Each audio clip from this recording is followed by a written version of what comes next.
अंबेडकर जी ने संविधान दिया, क्यों बोल तो रहे थे, हमारे अमित शाह जी ने एक मंच पे बोला हुआ है कि ओबीसी एससी और यादव सबकी वो खत्म कर देंगे, आरक्षण खत्म कर देंगे। अंबेडकर जी के संविधान को फेक वीडियो कहाँ होती है, मतलब उनकी वीडियो फेक है और बाकी लोग बोले तो वो फेक नहीं है। किसी का गढ़ नहीं है, ये समाजवादी का गढ़ है, ये इंडिया गठबंधन का गढ़ है।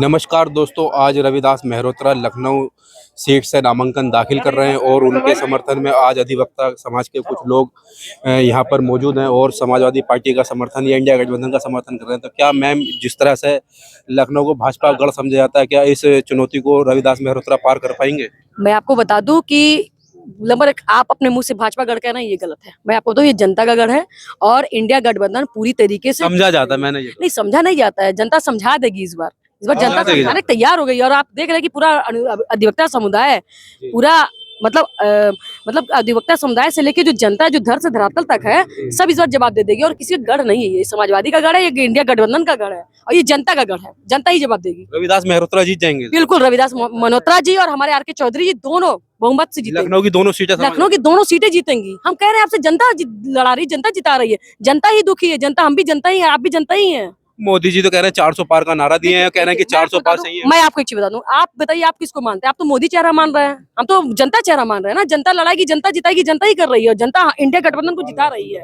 मैं आपको सीधे बता रहे हैं, मोदी जी प्रधानमंत्री है ना। 4 जून के बाद तो प्रधानमंत्री नहीं रह जाएंगे वो। जिस तरह से अधिवक्ता समाज संविधान के उसका रक्षक के तौर पर काम करता है और भारतीय जनता पार्टी के नेता जिस तरह से संविधान के अंदर बदलाव की बात कर रहे हैं, कह रहे हैं कि 400 सीटें दीजिए, संविधान के अंदर बदलाव होगा।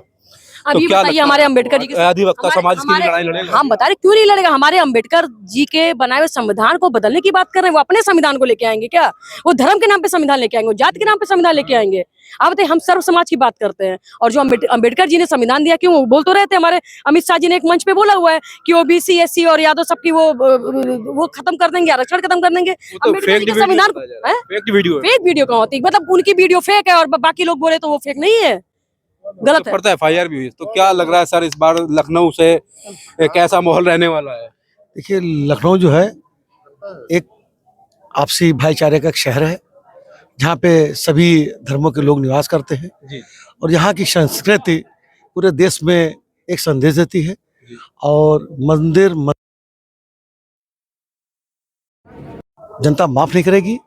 और जिस तरह से नौजवान अपनी सुरक्षा को लेकर के, सुरक्षा मीन्स नौकरी को लेकर के, आज 10 साल से ऊपर हो गया है, डबल इंजन की सरकार ने आज तक कोई भी कार्य नहीं किया है। जो भी कार्य है वो हमारे माननीय अखिलेश द्वारा बनाए गए हैं, उन्हीं के ऊपर वो अपनी पटंसी लगा देते हैं।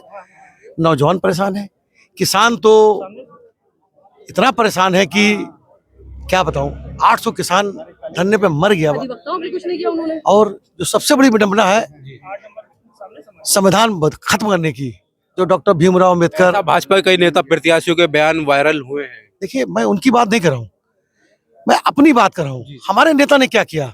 हमारे नेता ने प्रदेश की तरक्की, देश की तरक्की के बारे में सोचा। आप कल्पना करिए, कभी जीवन में मेट्रो सोचा था?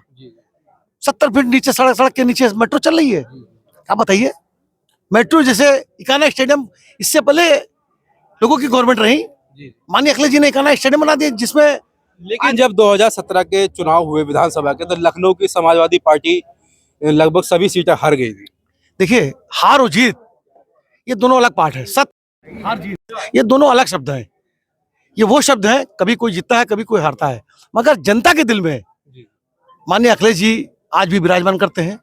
हार जीत तो एक अलग है, समय होता है, समय बलवान होता है, मगर 2024 का चुनाव ये दर्शाता है। अखिलेश यादव जी कन्नौज से चुनाव लड़ रहे हैं, तो क्या उम्मीद जता रहे हैं आप देश के अपने पिता के तर्ज पर रक्षा मंत्री बनेंगे? क्यों नहीं बनेंगे? धरती पुत्र मुलायम सिंह जी के बेटे हैं और नौजवानों के मसीहा हैं, किसानों के मसीहा हैं। इतिहास के पन्ने पे उनका नाम दर्ज है। अग्निवीर योजना अखिलेश यादव जी 100% खत्म कर देंगे। ये 4 साल की योजना नहीं, आजीवन काल की योजना देंगे। वो जिस नौजवान को रोजगार देंगे, वो उनके 65 आफ्टर रिटायरमेंट तक योजना रहेगी। वो ये 4 साल की योजना नहीं है। नौजवान बताइए, अपनी मेहनत करता है, 4 साल के बाद उसको रिटायर कर देंगे, ये कहाँ का नियम है भाई? रिटायर तो उसकी एज के बाद होता है ना। तो जब एज जो बनी है उसके बाद रिटायरमेंट हो, उसके बाद भी पेंशन मिलती है, 50% मिलती है। देखिए, माननीय अखिलेश जी ने अपने मैनिफेस्टो में कहा है कि पुरानी पेंशन बहाल करेंगे, हम नौजवानों को रोजगार देंगे, किसानों के सेवा बढ़ाएंगे हम। महिलाओं को आरक्षण देंगे। 80 लोकसभा सीटों में इंडिया गठबंधन की इस बार कितनी सीटें लग रही हैं? 2 चरण के चुनाव तो हो चुके हैं, उससे माहौल का पता चल चुका है। एक सीट में खाली लड़ाई है, सिर्फ एक सीट में लड़ाई है, प्रधानमंत्री मोदी जी वाली पर एक सीट पर लड़ाई है, 79 हमारी है। 79। हाँ, एक सीट पर लड़ाई है।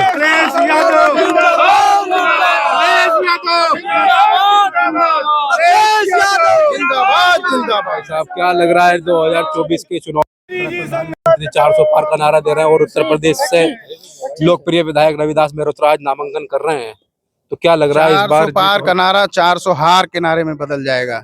400 हार? बिल्कुल, बस वो 400 क्या बता रहे हैं कुछ पता नहीं है। उत्तर प्रदेश से कितनी सीटें चला लग जाएगा या 400 प्याज चला जाएगा, क्या चला जाएगा? मतलब 400 प्याज की बात कर रहे हैं वो। उत्तर प्रदेश में हमारे बड़े भाई ने कहा 79 सीटें हमारी हैं, वो आप उसको मान लीजिए। क्या बोलेंगे भाई साहब, इस बार आज जो नामांकन हो रहा है रविदास मेहरोत्रा का, यहाँ से राजनाथ सिंह तीसरी बार चुनाव लड़ रहे हैं, तो चुनौती दे पाएंगे नहीं दे पाएंगे? बिल्कुल देंगे, और चुनौती पूरे भाजपा को पूरे देश में हर जगह मिल रही है। हताशा इस कदर बढ़ी हुई है कि प्रधानमंत्री स्वयं हिंदू मुस्लिम की बातें करने लगे हैं, जो अपने पद की गरिमा नहीं समझ रहे हैं, और हर तरफ से वेव चल रही है।